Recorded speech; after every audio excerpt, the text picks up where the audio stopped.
અમદાવાદમાં આજે પણ વરસાદી માહોલ યથાવત છે। વરસાદને લઈને કેટલાક વિસ્તારોમાં પાણી ભરાઈ ગયા છે। સરસપુરથી વહોરાના રોજા તરફના રસ્તે પાણી ભરાઈ ગયા છે। નૂતન મિલ 4 રસ્તા પર પણ પાણી ભરાતા લોકો હાલાકીમાં મુકાયા છે। હાલાકીનો સામનો લોકોને કરવો પડી રહ્યો છે। નૂતન મિલ 4 રસ્તા પર પાણી ભરાઈ ગયા છે અને આ પાણીમાંથી લોકોને પસાર થવા માટે મજબૂર થવું પડ્યું છે। વાહન ચાલકોને પણ હાલાકીનો સામનો કરવો પડી રહ્યો છે। સરસપુરથી વહોરા અને રોજા તરફને જોડતા રસ્તા પર પણ પાણી ભરાઈ ગયા છે। ઘૂંટણસમા પાણીમાંથી પસાર થઈ રહ્યા છે લોકો, તો વાહન ચાલકો પણ આ પાણીમાંથી પસાર થતા મુશ્કેલીનો સામનો કરી રહ્યા છે। ઠેર ઠેર ભારે વરસાદને કારણે પાણી ભરાયા છે। આ શહેરમાં ગઈ રાત્રિથી જ વરસાદી માહોલ જોવા મળી રહ્યો છે। જે વરસાદી માહોલ આજના દિવસે પણ યથાવત છે। આપ જોઈ રહ્યા છો કે હાલ સરસપુર વિસ્તારમાં છું।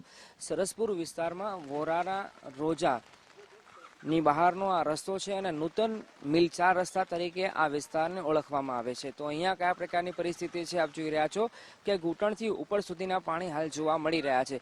જો કે હાલ રાહતની વાત અને સારી વાત એ છે કે ભૂતકાળમાં જ્યારે પુષ્કળ ધોધમાર વરસાદ વરસે છે ત્યારે આખો રોડ એટલે કે વોરાના રોજાનો મુખ્ય પ્રવેશ દ્વાર છે ત્યાંથી લઈ આખો રસ્તો છે અને સરસપુર જવાનો આગળનો રસ્તો છે ત્યાં લગભગ 2 કિલોમીટર સુધી વરસાદી પાણી ભરાઈ જતા હોય છે। પરંતુ રહીને વરસાદ વરસી રહ્યો છે અને મધ્યમ ગતિએ વરસાદ વરસી રહ્યો છે એટલે અહીં જે પાણી ભરાવાની સમસ્યા છે એ ભૂતકાળમાં જે પરિસ્થિતિ જોવા મળી હતી અને ભયાનક પરિસ્થિતિ જોવા મળી હતી એવી નથી। પરંતુ હાલ આ નૂતન મિલ 4 રસ્તા છે ત્યાં ચોક્કસથી આપ જોઈ રહ્યા છો કે પાણી ભરાયેલું જોવા મળી રહ્યું છે, જેના કારણે અહીંથી જે વોરાના રોજા તરફ આવતા લોકો છે સાથે સાથે સરસપુર અને બાપુનગર તરફ જવાના રસ્તે પસાર થતા હોય છે વાહન ચાલકો, એમને અટવાઈ જવાનો વારો આવ્યો છે। જો કે સારી વાત આજે છે કે રવિવાર છે એટલે નોકરિયાત ધંધા વેપાર માટેનું જે મુવમેન્ટ છે એ નહિવત જોવા મળી રહી છે, જેથી હાલ ટ્રાફિક જામની કે ટ્રાફિકની સમસ્યા હાલ જોવા નથી મળી રહી। પરંતુ